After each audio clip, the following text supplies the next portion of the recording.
కామాక్షి అమ్మవారి దేవస్థానం అంటే కోవూరు కాన్స్టిట్యున్సీ అంటే అమ్మవారు అని చెప్పి మనకు అందరికీ కోవూరు కాన్స్టిట్యున్సీలో ప్రజలకందరికీ ఎంతో నమ్మకం.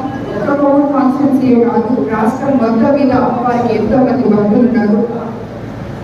దాన్ని ఉద్దేశించి మన తెలుగుదేశం ప్రభుత్వం అధికారంలోకి వచ్చినాక ఇప్పుడు ఈ బ్రహ్మోత్సవాలు అత్యంత వైభవంగా చేయాలని చెప్పి మన కమిటీ సభ్యులు, ఈవో గారు, చైర్మన్ గారు అందరూ కూడా నిర్ణయించుకోవడం జరిగింది. అందుకు ప్రత్యేకంగా ఈ ఫెస్టివల్ కమిటీ అని ఒకటి వేసి దానికి అశోక్ రెడ్డి గారు మిగతా అందరూ కూడా మెంబర్స్గా ఇక్కడ ఎన్నుకోవడం జరిగింది. ఈరోజు ఇందులో భాగంగా అధికారులతో సమీక్షా సమావేశం జరపడం జరిగింది. రాబోయే రోజుల్లో బ్రహ్మోత్సవాలు అత్యంత వైభవంగా చేయాలని, ఎటువంటి అవాంతరాలు ఉండవద్దని చెప్పి అందరినీ కోరడం జరిగింది. దానికి అధికారులు అందరూ కూడా సానుకూలంగా స్పందించడం జరిగింది.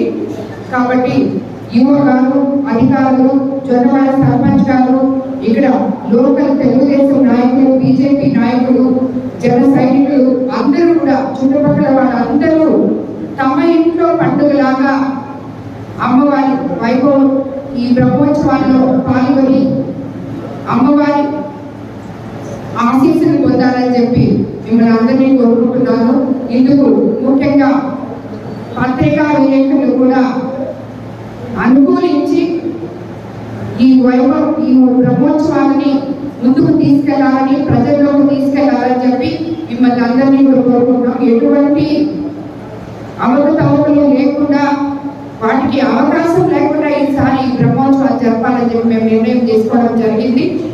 భక్తులు, దాతలు, దేవాలయము, తర్వాత ఈ జొన్నవాడ దేవస్థానం ట్రస్ట్ అందరూ కలిసి ఈ బ్రహ్మోత్సవాలు చేయబోతున్నాము.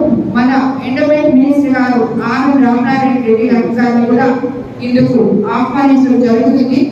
ఆయన ఈ ఫెస్టివల్ కమిటీ అత్యంత త్వరగా వేసి వీళ్ళందరినీ అమ్మవారి దేవస్థానంలో ఈ బ్రహ్మోత్సవాల ముందే ఈ కమిటీని వేసి మాకు సహకరించినందుకు ఇందుకు ఆయనకి ధన్యవాదాలు తెలుపుకుంటున్నాం.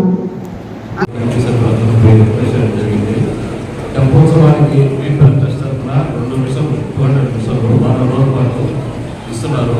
అదేవిధంగా లైటింగ్కి, ప్రసాదానికి 10 లక్షల రూపాయలు ఇస్తూ ఉన్నారు. ఇంకా కూడా అవసరమైతే తీసుకెళ్ళమన్నారు అమ్మవారు. బ్రహ్మోత్సవాలు కూడా పూర్తిగా